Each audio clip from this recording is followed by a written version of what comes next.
Buen día, jóvenes. El propósito de este video es poder hacer análisis a este circuito resistivo denominado puente de Wheatstone. ¿Qué es lo que haremos? Vamos a calcular resistencia total, la corriente total, las corrientes parciales, las caídas de tensión y finalmente vamos a calcular el voltaje entre el punto A y B. ¿Por qué el puente de Wheatstone es tan utilizado?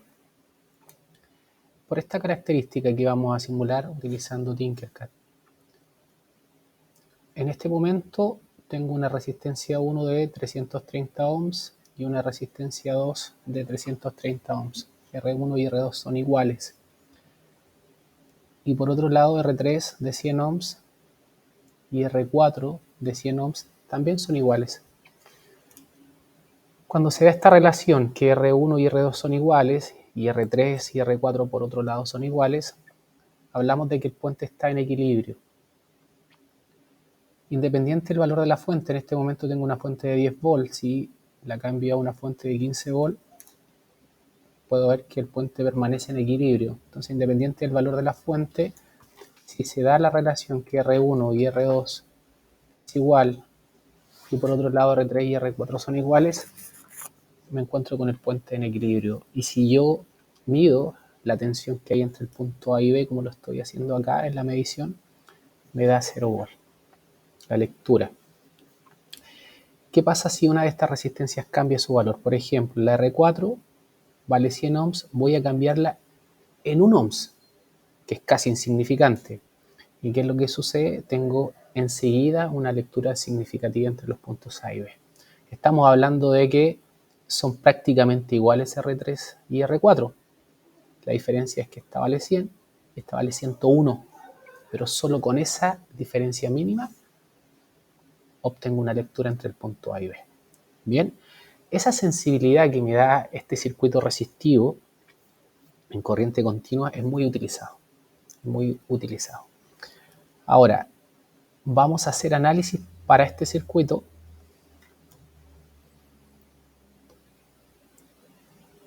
Acá lo tengo copiado. Lo primero que vamos a calcular va a ser la resistencia total. Bien.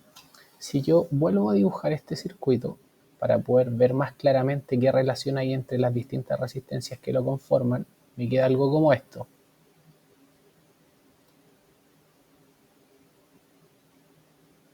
Ahí está. Siendo esta R1, R2, R3 y R4. ¿Ya? Y acá tengo la fuente de voltaje que le vamos a llamar B1. Entonces, en este nuevo dibujo, que como digo es exactamente igual al dibujo anterior, puedo ver claramente la relación que hay entre R1 y R3, están en serie, y R2 y R4 están en serie. Entonces vamos a volver a dibujar un segundo circuito equivalente que nos va a quedar como sigue. Bien. Y R1 y R3 se suman, la R1 vale 330, la R3 vale 100, nos da 430 ohms. Y R2 y R4, esta vale 330, y acá le vamos a cambiar el valor, le vamos a dar un valor de 110 ohms. La resistencia va a tener el valor de 110 ohms. Que ojo, no está coincidiendo con el código de colores de la resistencia que está armada, pero no queremos hacer el cálculo del equilibrio, queremos hacer el cálculo cuando esta resistencia 4 cambia su valor. Entonces tengo una resistencia 2 de 330 y una de 110 y nos da 440. Bien. Por si hay dudas respecto a esto, esta vale 330, esta vale 330, esta vale 100 y a esta le cambiamos el valor a 110. R1 y R3 están en serie, sumo da 430, ahí tengo el equivalente, y R2 y R4 están en serie, 330 y 110 nos da 440. Y la fuente es de 10 volts. Aplico fórmula de paralelo, donde me dice que la resistencia total va a ser igual a, esta es la fórmula para dos resistencias en paralelo, las multiplico arriba, las sumo abajo. Y eso me da igual a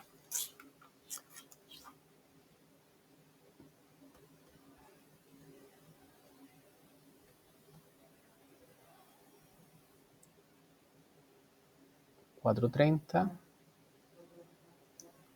por 440 dividido 430 más 440. Y el resultado es 217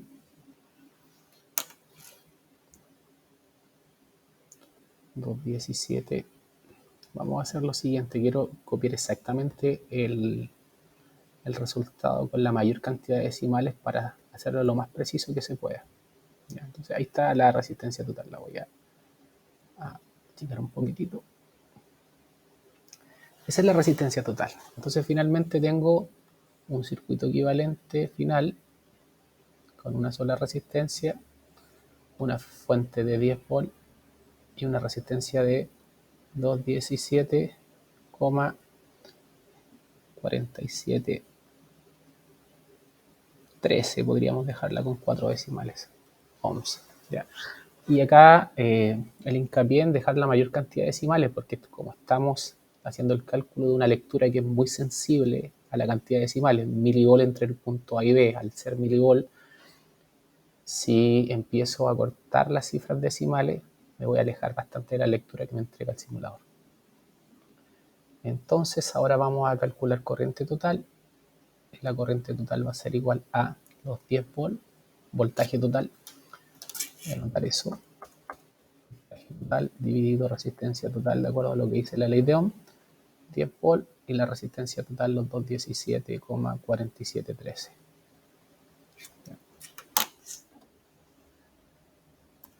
Nos vamos a la calculadora.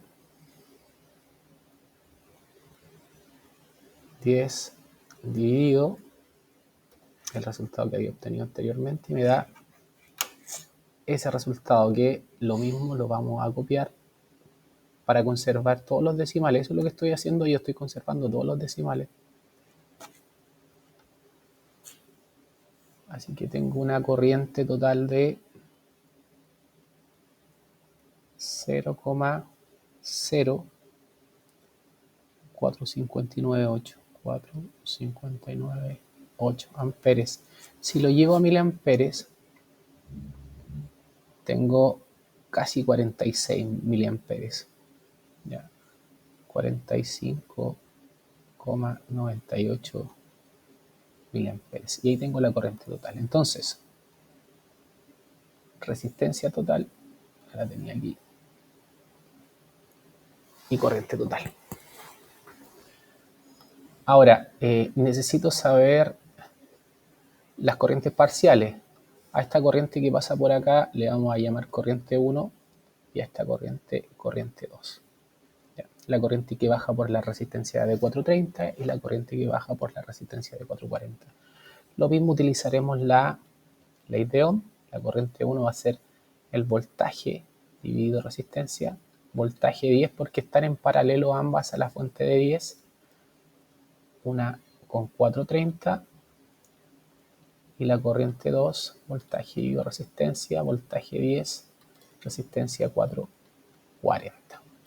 ¿Ya? 10 dividido 430 y 10 dividido 440. 10 dividido 430. Ahí está. Lo mismo lo vamos a recortar esto para conservar todos los decimales. Esto es lo que nos da la corriente 1. Y en el caso de la corriente 2, nos quedaría acá 440. 10 dividido 440. Igual Recortamos. Y tenemos la corriente 2. Aproximadamente, acá tenemos, si multiplico por 1000, 23,3.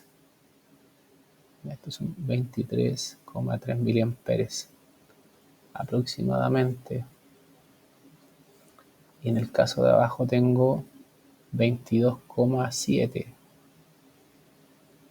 22,7 miliamperes. Recuerden que para pasar a miliamperes, el resultado que nos dio la calculadora lo multiplicamos por 1000 y el resultado nos queda en miliamperes. Bien, conocemos las corrientes parciales, entonces podemos calcular los distintos voltajes: voltaje en R1, voltaje en R2, voltaje en R3 y voltaje en R4. La ley de Ohm nos dice que esto es corriente por resistencia. Bien, corriente en R1 por resistencia 1, corriente en R2 por resistencia 2, corriente en R3 por resistencia 3 y corriente en R4 por resistencia 4. Voy a reemplazar la corriente en R1 y en R3 es la misma, ¿verdad? Es una corriente que aquí viene la corriente total, llega al nodo, baja y pasa por R1 y R3, y es la corriente que pasa por la resistencia de 430.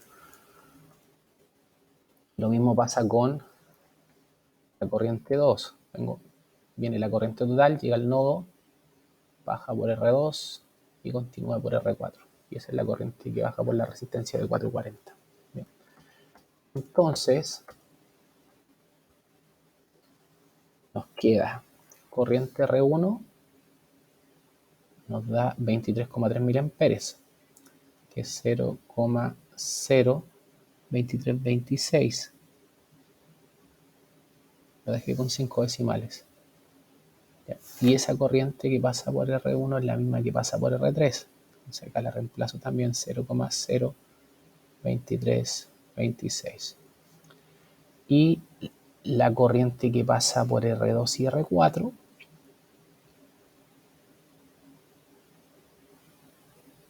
es 0,0227.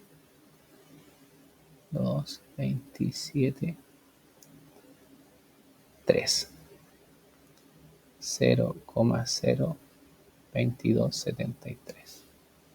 Bien, y ahí nos queda, vamos a borrar este, es un 6. Ahí está. Ahora reemplazamos la resistencia. Resistencia 1 vale 330. La resistencia 2 vale 330. La resistencia 3 vale 100 ohms. Y la resistencia 4 vale 110 ohms. En este caso da 2,326 volt. Vamos a calcular ahora voltaje en R1. 0,02326 por 330. 7,6758. 7,6758 volt. Ahora voy a calcular el voltaje en R2. 0,02273 por 330. Y nos da 7,5009.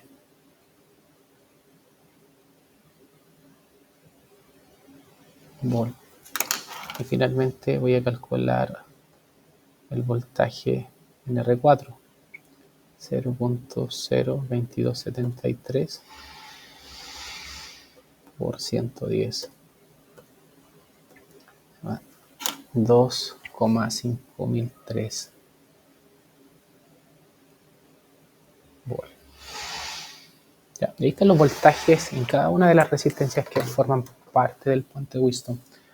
Ahora, finalmente, quiero calcular el voltaje que hay entre A y B. Y para hacer eso, hacer un pequeño circuito acá, o parte del circuito. ¿Ya?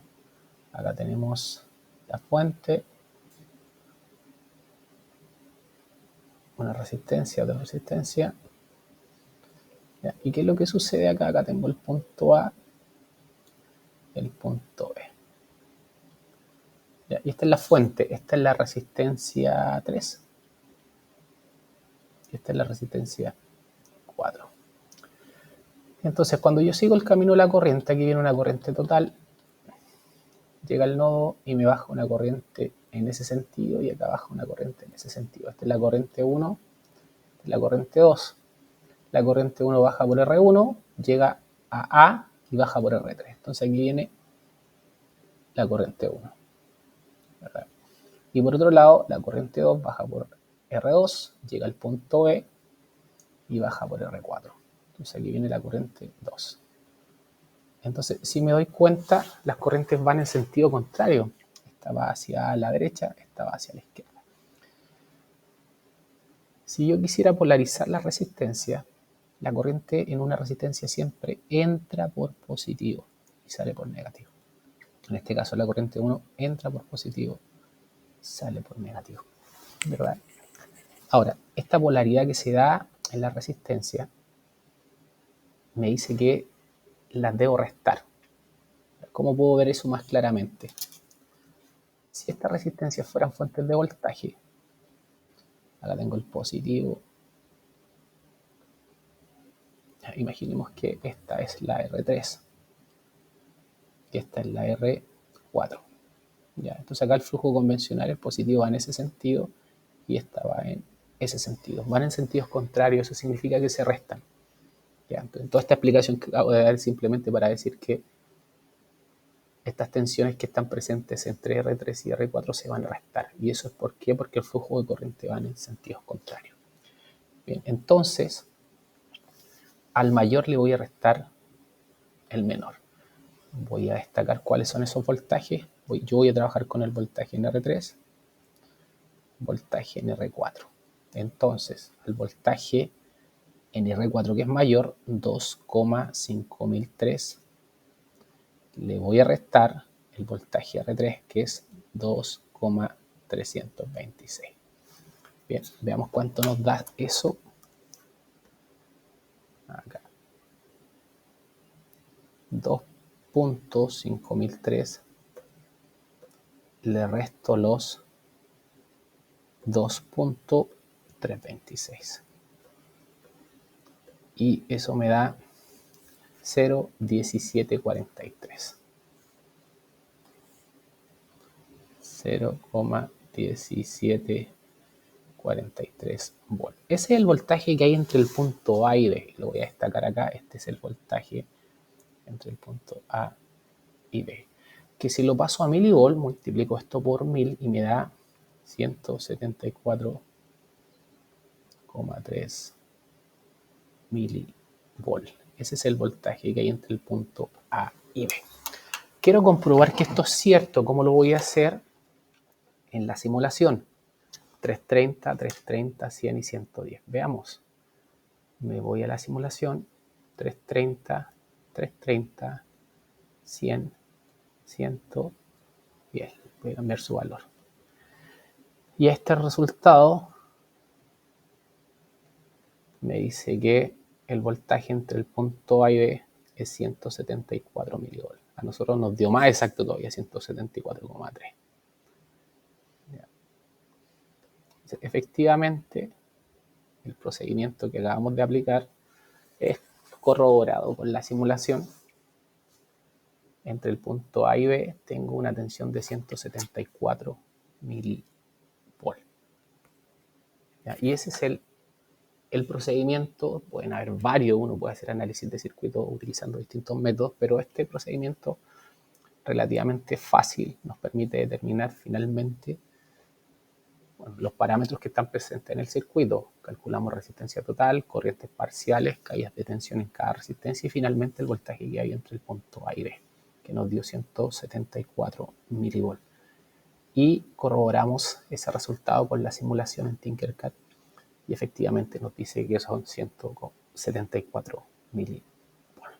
Bien, espero que esto les ayude a poder reforzar y complementar el análisis que se hace a un circuito en corriente continua, circuito resistivo, y en este caso en particular al puente de Whiston.